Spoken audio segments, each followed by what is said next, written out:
Welcome to the CISSP Cyber Training Podcast, where we provide you the training and tools you need to pass the CISSP exam the first time. Hi, my name is Sean Gerber, and I'm your host for this action-packed, informative podcast. Join me each week as I provide the information you need to pass the CISSP exam and grow your cybersecurity knowledge. All right, let's get started. Good morning, everybody. It's Sean Gerber with CISSP Cyber Training, and hope you all are having a beautifully blessed day today. Today, we are going to begin Domain 7. Yeah, Domain 7.2 of conducting, logging, and monitoring activities. So this is an ongoing saga that we have with CISSP Cyber Training, and we are pretty excited about the fact that we get to provide you some great content. Again, 7.2 is what we're going to be chatting about today. But before we do, had an article I wanted to bring up and get it in front of your attention.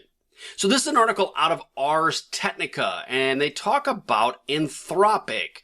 So Anthropic is releasing an AI chatbot specifically for classified use. Now it's called Claude Gov is what it's designed for, and it's designed specifically for around national security and intelligence agencies. So the goal of it is to take all this information in a classified setting and use a chatbot that is creating for defense-related documents.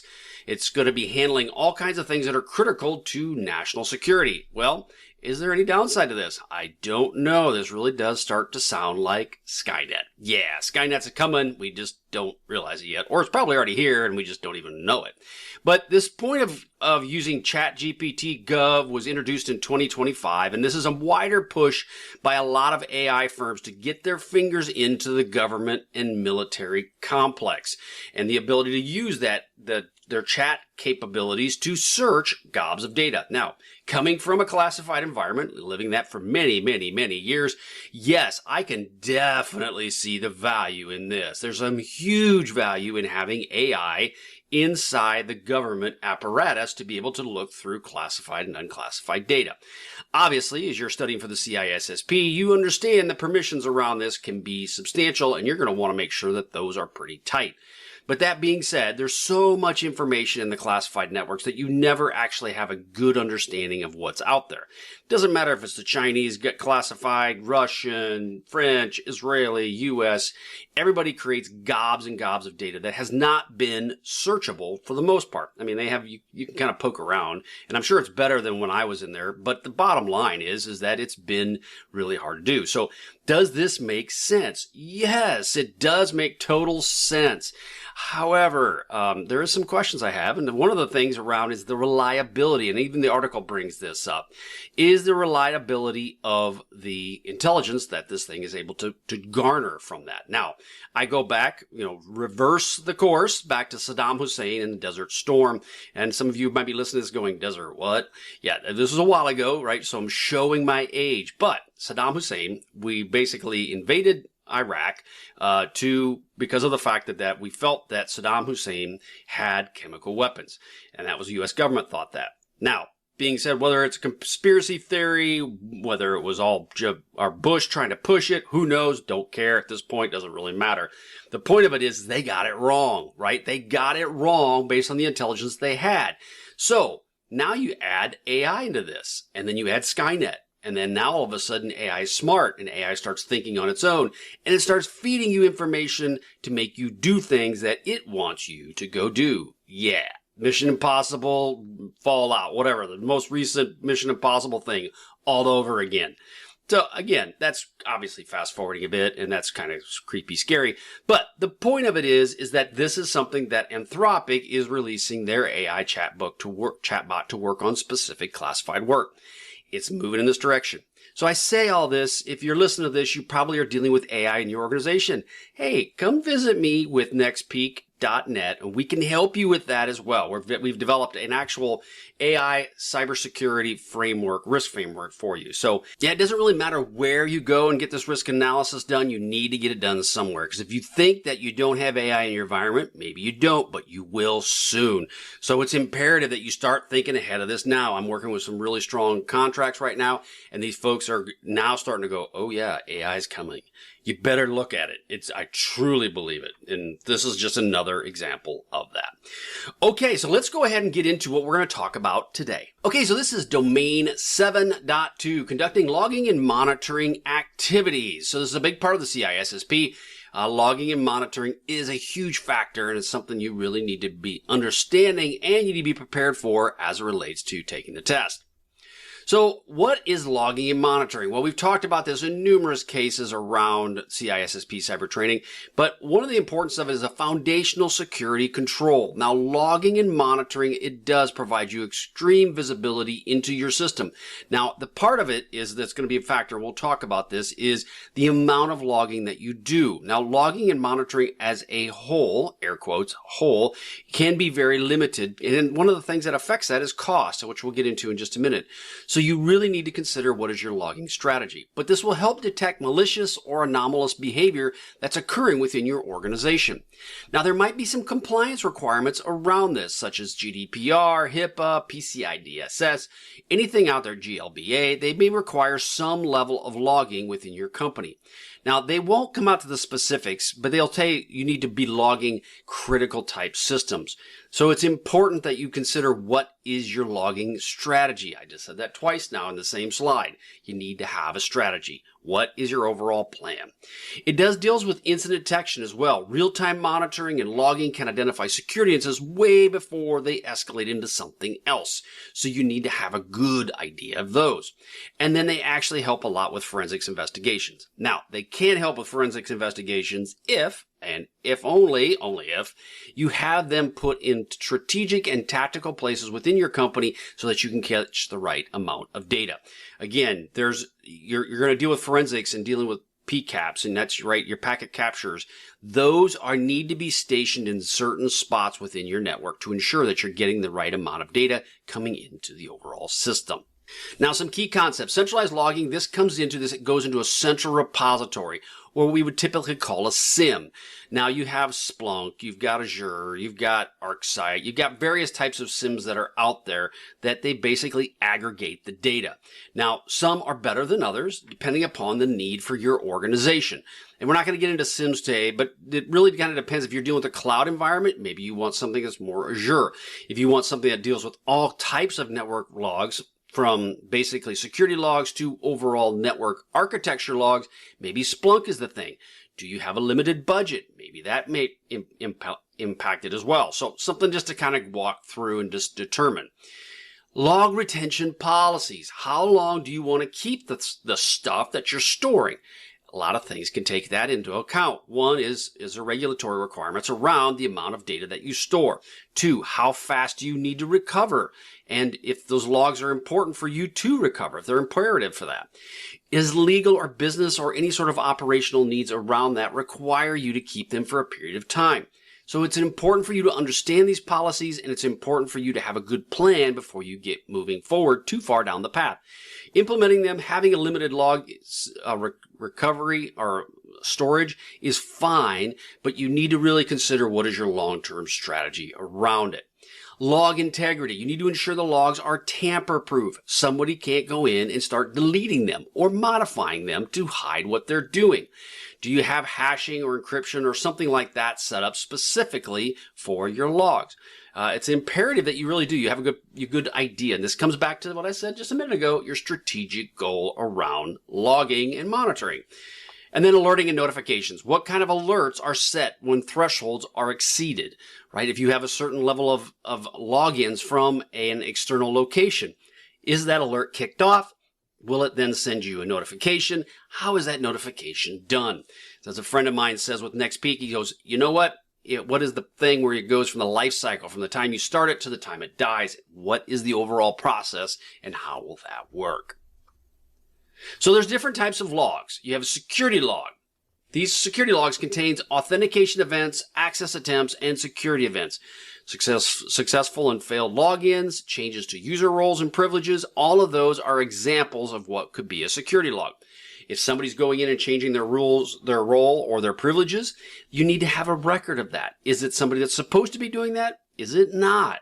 It could be a bad guy or girl going in and actually modifying their credentials so that they can do something nefarious or inappropriate. System logs, you need to track the events related to the operating system or hardware. This comes down to boot processes, any kernel events. All of these are system logs that are stored. Now, if you're looking at having to rack and stack these, you may make a choice where, you know what, I'm not going to take maybe application logs. I'm not going to take system logs, or maybe you will take application logs, which I'm going to get into in just a second. You decide which logs you want to keep, and there's different kinds of reasons behind that. So application logs, these record events generated by specific applications. So if you have an application such as Salesforce, and that's a big one, I know, but let's just say Salesforce, and you have certain application, part of that Salesforce thing is going on, it's recording something, whatever that might be. That would then have a specific log for that. You have databases, they have a specific log. The point of it is that you have security logs, system logs, and application logs. You have to decide which ones do you want to keep. All, some, maybe modify it a bit. It's up to you. But a lot of it will come down to what is your overall, quote, quote, strategy. Now, network logs. These are some other ones to kind of consider. This goes into your router, your switch activities, traffic flow logs, net flow, S flow, different types of flow logs that are going in. And again, as you can see, all these types of logs are going to continue to grow. Well, when you store all this, what does it cost? It costs money and it costs storage space. So you're going to have a lot of data you're going to have to keep, and it's going to potentially cost you a lot of information, a lot of money. So then you have to come back to your thought process around that. Database logs. These are important one to really start considering keeping. Now, again, there's a lot of databases within most enterprises, a gob of databases. So you're going to want to make sure that you pick the most critical databases and start from there. I recommend start small with your strategic plan. What are you going to keep? My critical apps, my critical databases, my critical logs, the different types of logs that are going to security logs, those should all be kept. And then from there, are there any network logs that connect the two together that I feel I should keep? That's how I would rack and stack this. Then from there, once you have a good plan and an idea of how you want to do it, then you can expand that out, keeping in mind the cost that's going to go with this, both from an opportunity cost and from a capital expense. How much is this going to cost your organization, and how much time is it going to cost by your people going out and configuring all of this? Then the last one is an audit log. These are basically capture of changes to systems, applications, user privileges. It's a secondary log that might be kept because it has an audit function. Now, your organization or application or whatever may not have an audit piece of this, but it might be something your audit team wants to set up, specific snapshots to help them in their overall plan. It just kind of comes down to you and what you're going to do and how your organization is going to handle it. Now, the role of monitoring is, again, it's around early threat detection. You identify potential threats or intrusions in near real time. That's the goal, right? The moment that you see it, you can then quickly make a decision and flip to it and take care of it. It also deals with operational efficacy or efficiency. Efficacy, I don't know. It's a big word. Don't know what that means really, truly. But bottom line is it's your operational aspects, right? It ensures the system availability and performance can be used to identify these issues early. If something breaks early, you now can identify it quickly. Compliance validation. Compliance is a big deal. A lot I deal with organizations that are like, yeah, compliance. Oh yeah, we're going to do our thing. We're going to be there doing protecting our hacking stuff going on. Compliance, don't really care too much about them. That's a wrong approach, right? So depending on your organization, your regulatory aspects of it, you may need to have a very close relationship with your compliance folks. And in other cases, maybe you don't. But I would highly recommend if you don't have a good relationship with them, you go and build one. One that's going to help your organization. 2, it's going to help you professionally. And 3, there's probably a 3 in there, but I can't think of what that is. But at least those 2, right? It'll help your organization. It'll help you professionally. Just stick with those. The last thing around role of monitoring is behavior analysis. Establish baselines for normal activity to detect deviations and or anomalies. People will make choices, right? And if you have behavior analytics that are baked into this, it can go a long way in helping you detect any sort of issues, anomalies that may be occurring within your environment, within your network because of those behavior activities.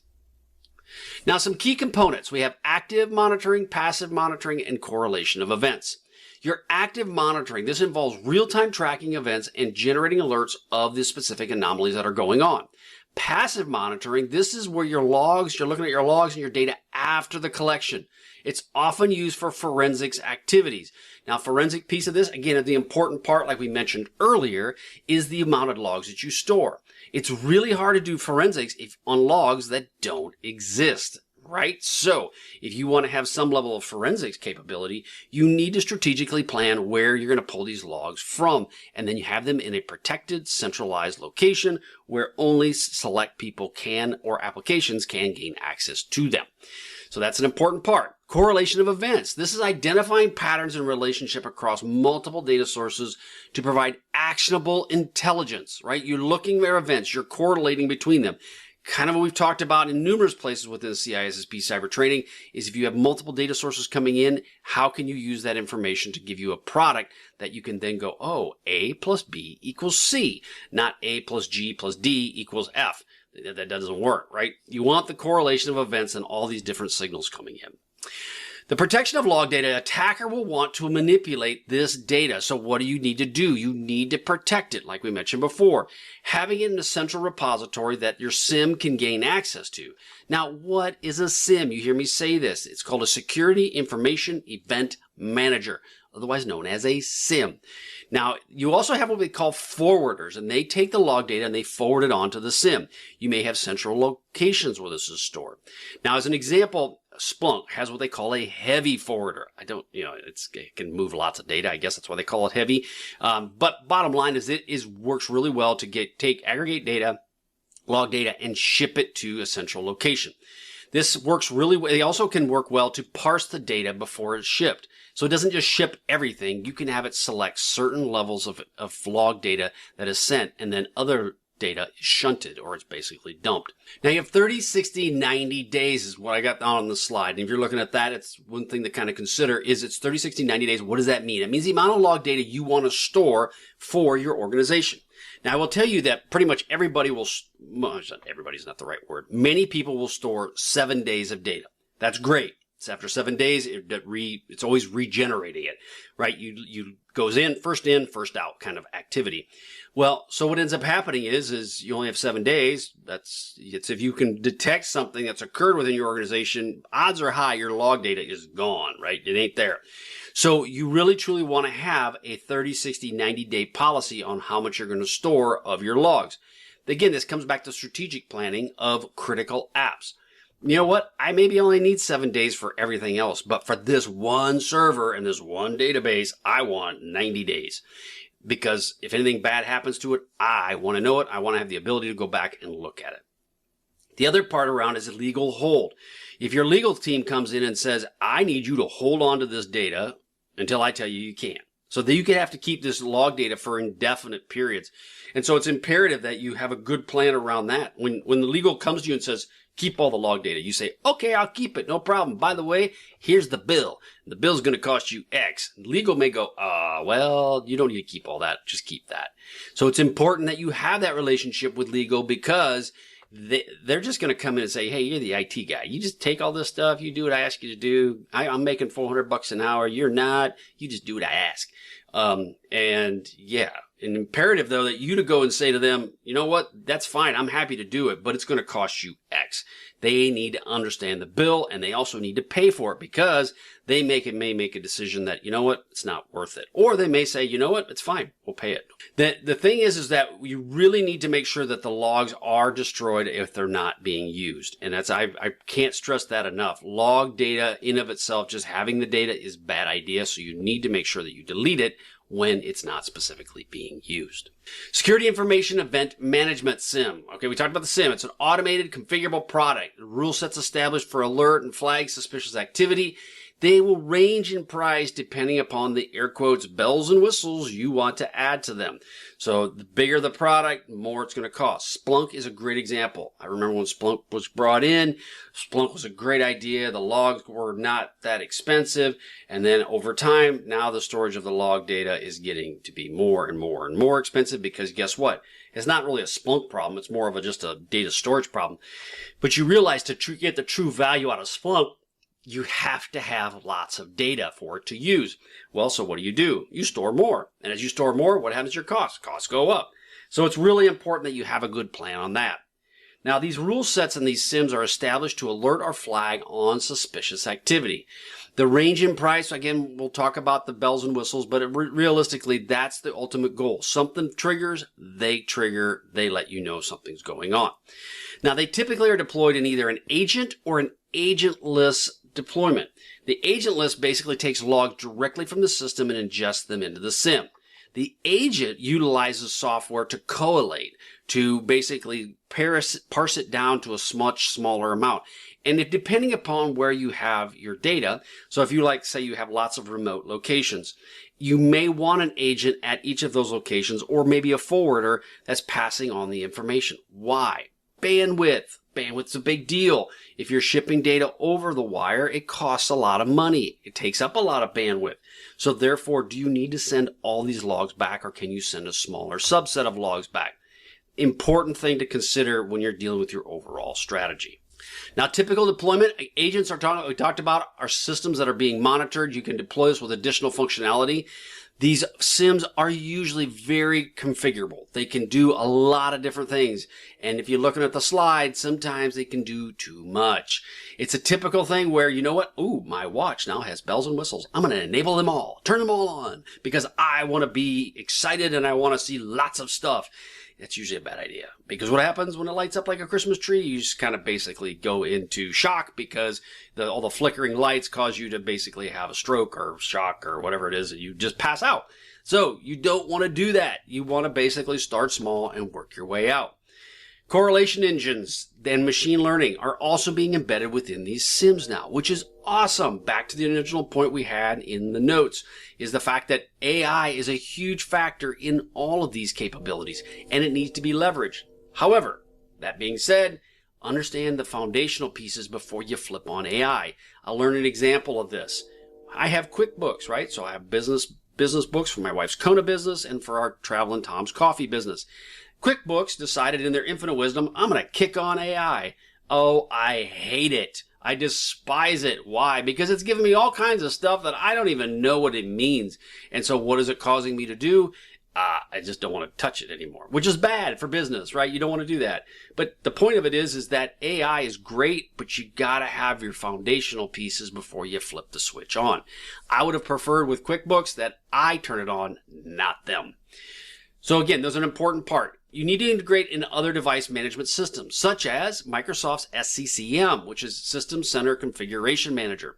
A lot of organizations have SCCM within their company. You need to incorporate your SIM into that. It can add a lot of automated processes to help your organization be much more secure.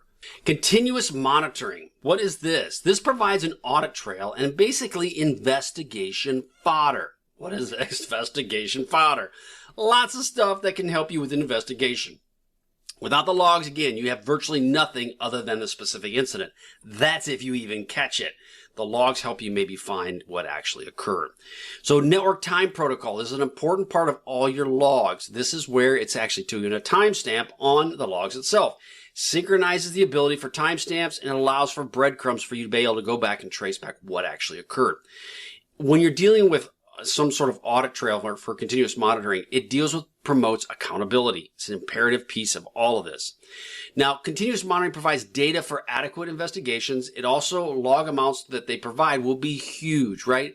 Invest in automated tools to help you search the logs because you really truly need some level of automation to go through the vast amounts of logs that will be coming into your SIM. So it's important that you have that. But again, I start small, do the mapping, have a plan. If you do that, rather than just turn it on, you'll be much more successful and you'll actually have the ability to potentially protect your organization in a much better capacity than if you just flip the switch and turn it on. The role of monitoring, as we've mentioned before, it's early detection, operational efficiency, compliance, behavior analysis, all those are aspects of it. But we're going to get into active monitoring, passive monitoring, and correlation of events. So yeah, proactive monitoring. This is where you're looking for indicators of compromise or IOCs, such as unusual login patterns, unexpected system behavior. You need to correlate the network traffic with potentially malicious IP addresses or domains from threat intelligence that you may be receiving. So these IOCs, you're looking for proactive monitoring of what's occurring within your network. Now, forensic analysis, this is where you utilize logs for reconstructing the sequence of events. This is usually after the fact. You also need to keep all of this for what they call chain of custody. We talked about chain of custody a lot in CISSP cyber training. The part of it is that it's a plan on how you're going to keep this data from a legal perspective to ensure that if something ever had to go to court, you can prove without a doubt that you had this data, I got it at this time from this system, and I have all the logs to back it all up. They have been saved. You can go and look at them. Everything is tight. That is what you're dealing with chain of custody, right?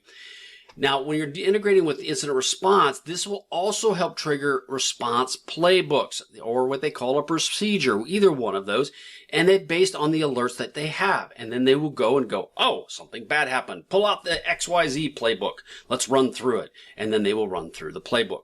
The point of it is it allows them to have the ability to respond quickly to these events. Now, I've dealt with organizations that go, well, I don't need a playbook. I got it down pat. I know what I'm supposed to do. I've done this so many times, I can do it in my sleep. Yeah, you're rock. You're amazing. That's awesome. However, when you hire somebody who comes in, that person doesn't have the same level of knowledge. So in the playbook is important that you put all this information down and you keep it updated, because guess what we all know within security, we got people coming and we got people going. And so it's imperative that you have a plan to deal with that specifically as well. It also helps escalate incidents to appropriate teams when severity thresholds are met or exceeded. So again, monitoring and investigation, important part. Now, syslog. We're going to get into what is a syslog. Syslog protocol, this is a standardized protocol for logging messages from a network devices and systems. This operates on, in this case, UDP port 514. Now, that's the default port for syslog. That doesn't always mean it's going to be on 514. That's just the default port for it. You can set whatever one you want. But bottom line is that it's set up to go through there. It's set up with, you can have UDP or you can have TCP. If you go in TCP, obviously it's much more reliable, but now you're dealing with the SYN aspects of it versus UDP, just blasting the log data to that location. Now, the syslog structure, you've got a header and you have a message body. Now, the header includes priorities, timestamps, and host names. And then the message body will contain the actual log message itself. Now, there are authentication failures, firewall events, system boot messages, and so forth. All of that stuff is available through syslog. Now, log sampling. This is reviewing a subset of the logs rather than analyzing all the collected data. This reduces the workload from large volumes. It focuses on high priority events. Now, the challenges around this is that there can risk of missing critical events. When you're just sampling the log data, you could actually miss something. You also get sampling bias if it's not randomized. So you could be sampling certain areas that are always coming in and other areas that are not.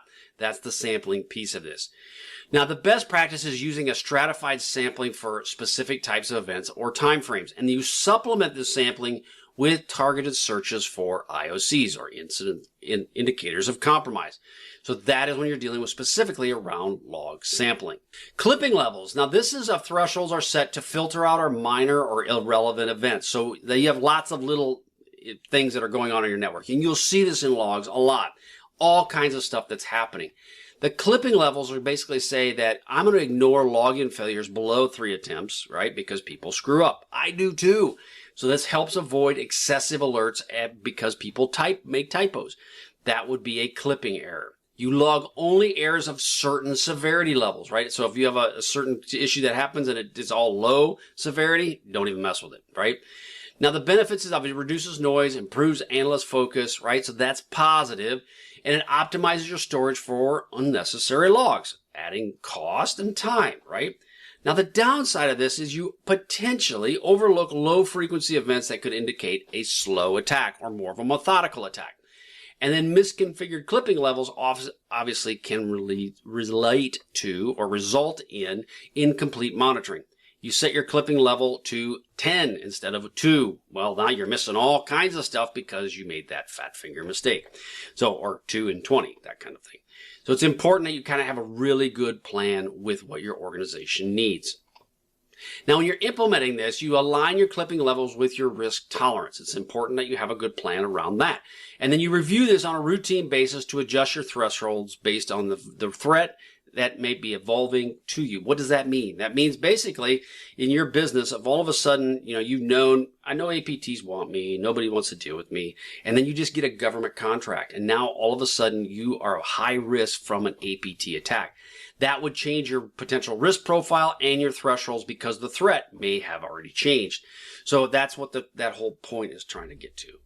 Egress monitoring. This is where you're monitoring and controlling outbound traffic to detect, prevent data exfiltration, malicious communications, or unauthorized access attempts. The importance of this is around data loss prevention. You help identify, stop sensitive data from leaving your company.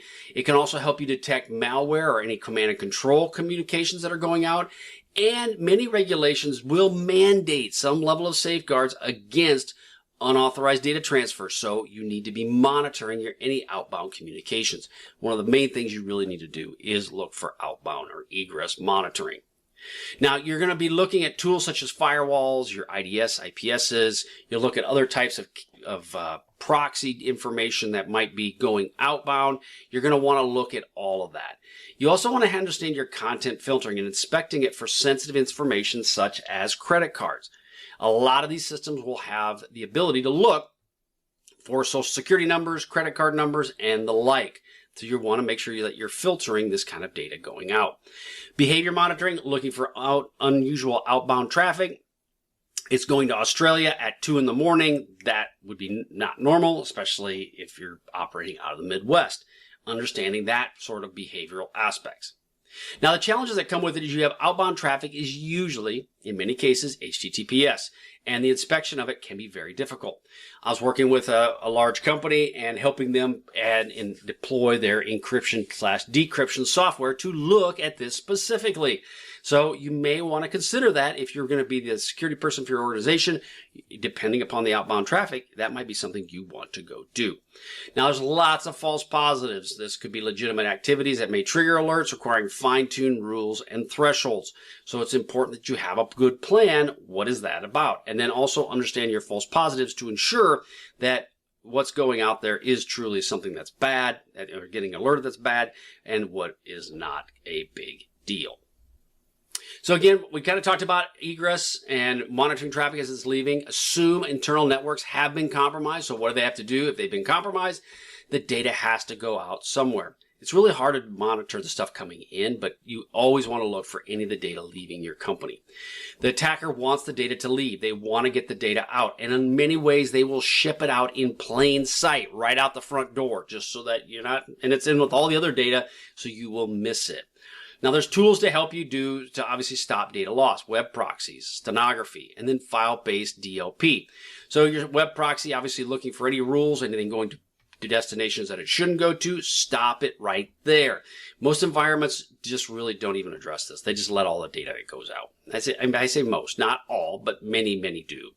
Stenography, you embed messages within a message. It's very hard to detect. Now, the good thing is you can kind of go to, if a JPEG is 37 meg in size, well, you might be going, yeah, that ain't right. That's not normally what it is.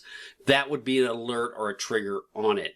But putting data inside a stenography or inside a picture and shipping it out the door, that's really hard to detect. You also have a bigger problem. You've got an insider that's doing that potentially as well. Now, could the bad guys do it? Yes, but it's much more complicated if you're remoting in, trying to put this data into a picture. That's really challenging versus being the person in the business, in the company, actually manually doing that on a day-to-day basis is much, much easier. And then file-based DLP, software that looks for affected file types, your JPEGs, your PDFs, your .docs. Are they going to places they shouldn't go? Are they systems does it look like the file type or the file name has changed? All of those aspects you want to be looking for with egress monitoring.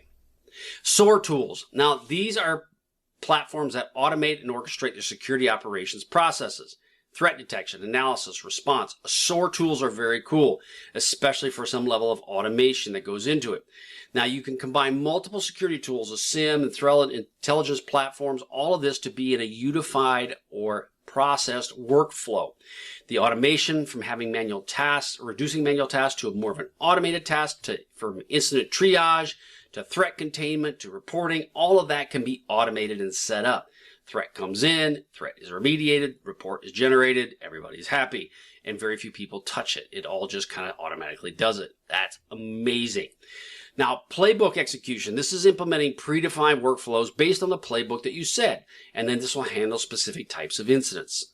So having a good SOAR tool and its process in place is an amazing part to your organization. Now, some of the other benefits, this includes efficiency, consistency, and scalability. And they allow for your analysts to have time to be able to go and actually focus on the real things that are there. The SOAR tools can help kind of triage some of the lower level things. So it's great products. Now, some examples of SOAR tools, you got Splunk, IBM QRadar, Palo Alto's Cortex. All of those are different types of SOAR tools that can be used within your organization. Runbooks and playbooks. So what are these? Now, a runbook is a detailed step-by-step instruction for executing specific operational tasks, such as configuring firewalls, resetting passwords, and so forth. A playbook is a high-level workflow that outlines the steps and the decision points for responding to a security incident. Phishing attack response, that is what would fall under a playbook. Now, the key differences around this are this. A runbook is task-oriented and focused on the technical implementation. The playbook, on the other hand, is strategic, decision-driven, and then has multiple playbooks in them. I've created playbooks that have multiple tabs, and they have multiple playbooks that you would refer to make it happen. Good example, financial disconnect or financial reconnect to third parties. Has lots of playbooks in it. And so it's an important piece of any company. Any financial organization really needs to have a good disconnect and reconnect playbook, especially for third parties. If you're listening to this, if you don't have one, I can help you. Just reach out. I can help you with that. So again, disconnect and reconnect playbooks, important part. Playbooks and runbooks. Importance of them, standardization. It ensures consistent response to security incidents. Documentation provides clear instruction for less experienced team members. And like we mentioned before, having this in place is important, very important for having your team. Efficiency reduces response times, eliminating guesswork. Very important part of having all this documented. Again, the downside of all of this is it takes work to do it. It takes time to do it. You've got to dedicate people and resources to make that happen. Machine learning and AI tools. Okay, so threat detection. It can happen with looking for zero-day attacks. All of this stuff can be incorporated and embedded. I've said it time and again. I truly believe AI embedded within your security tools is going to be a big factor in the protecting of your organization. If you can incorporate it, understand it, deploy it, it's going to help your company mitigate a lot of risk. Again, though, you have to understand it before you deploy it. Automation is another big factor. Automate repetitive tasks such as log analysis or threat hunting. You want to have that done. You don't need somebody's eyeballs looking at it. Predictive analytics. You forecast potential attack vectors based on historical data.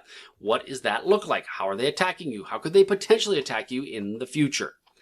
Now, when you're dealing with different types of analysis, malware analysis would be one example of how AI would help look for this. It would look for malicious code by recognizing patterns in the binaries. It also could look at the behaviors of these different types of malware and then look at how's it operating. Even though the code that came in may be completely different, but it's operating in a very similar manner, this is where AI can look and determine, maybe this is something that's more malicious. Whereas a person like me would not be able to see that because it's just so much data.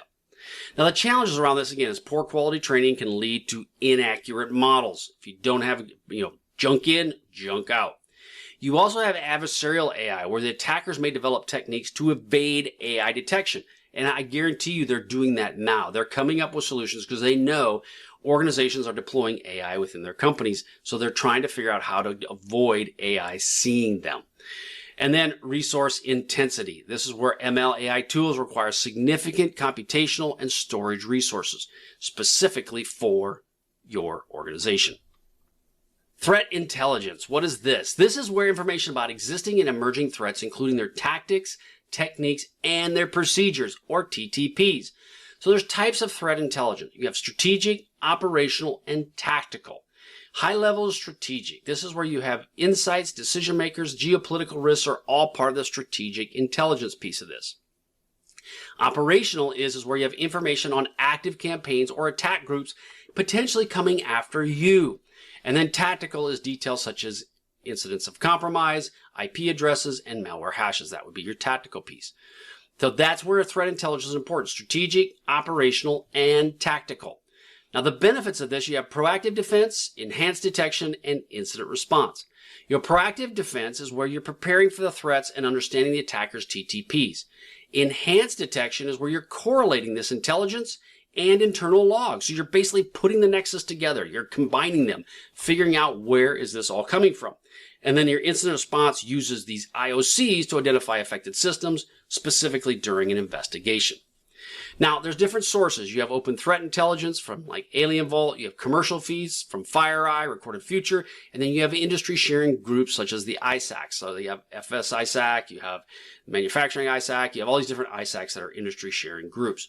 So the point of it comes down to, though, is that this intelligence is imperative. And you want to incorporate all of this intelligence within your organization and within your SIEM. Now, the kill chain. This is a framework which you describe the stages of a cyber attack, from reconnaissance to execution. Now, this is the Lockheed Martin cyber kill chain. Is kind of how they broke this out. And you have 7 steps. You have reconnaissance, which you're gathering information. Weaponization, where they're creating the malicious payload to basically exploit. Delivery is where you're transmitting the payload to the target, right? You're launching it. Exploitation is you're actually doing something to gain access, whether it's using past the hash, whether it's using credentials, you're using something. And then your installation is installing the malware or the backdoor to allow access, then setting up the command and control system to establish communications with the attacking device. So it allows you to basically remote control your robot on the moon. That's the command and control piece. And then your actions and objectives. This is where you're executing the final goal, such as data theft or potentially even destruction. Those is your cyber kill chain, right? 1 through 7. Reconnaissance, weaponization, delivery, exploitation, installation, command and control, and actions on objectives. Now, the uses around this. Obviously, if you understand this, you can identify and disrupt attacks that are specific within the kill chain stages. And then you understand the analysis that goes along with it. You can understand what the attacker's progress is. Now, this all sounds hunky-dory and wonderful. That's assuming you catch them. A lot of times these guys get in your environment and they may be in the delivery and exploitation, and they're getting to the installation phase, and they might even already be insulated, and then they have command and control where they're talking back and forth. And all 6 steps have already occurred, and they occurred months ago. And now what are you going to do, right? That's an important part. Okay, that's all I have for you today. Head on over to CISSP Cyber Training. You can get all this content. All of it's available to you. You got to purchase it. You can have access to it. And then all the training can help you pass the CISSP exam. There's a lot of free stuff out there. You get my 360 free questions, as well as some of the other content that's on the blog that's out there and it's free. Some of the videos and some snippets of the videos and so forth. You can go to YouTube and get some of this content as well. Or go to NextPeak if you're interested in cybersecurity consulting. Head over to reducecyberrisk.com or head over to nextpeak.net. If you're in the financial industry and you need some consultation around financial aspects in cybersecurity, head on over to nextpeak.net or just send me a note. I'm happy to sit down and chat with you about that. We do a lot of great stuff with a lot of large format financial organizations, so we definitely can help you with what you need. Okay, have a wonderful, wonderful day, and we will catch you all on the flip side. See ya. Thanks so much for joining me today on my podcast. If you like what you heard, please leave a review on iTunes, as I would greatly appreciate your feedback. Also, check out my videos that are on YouTube, and just head to my channel at CISSP Cyber Training, and you will find a plethora or a cornucopia of content to help you pass the CISSP exam the first time. Lastly, head to CISSP Cyber Training and sign up for 360 free CISSP questions to help you in your CISSP journey. Thanks again for listening.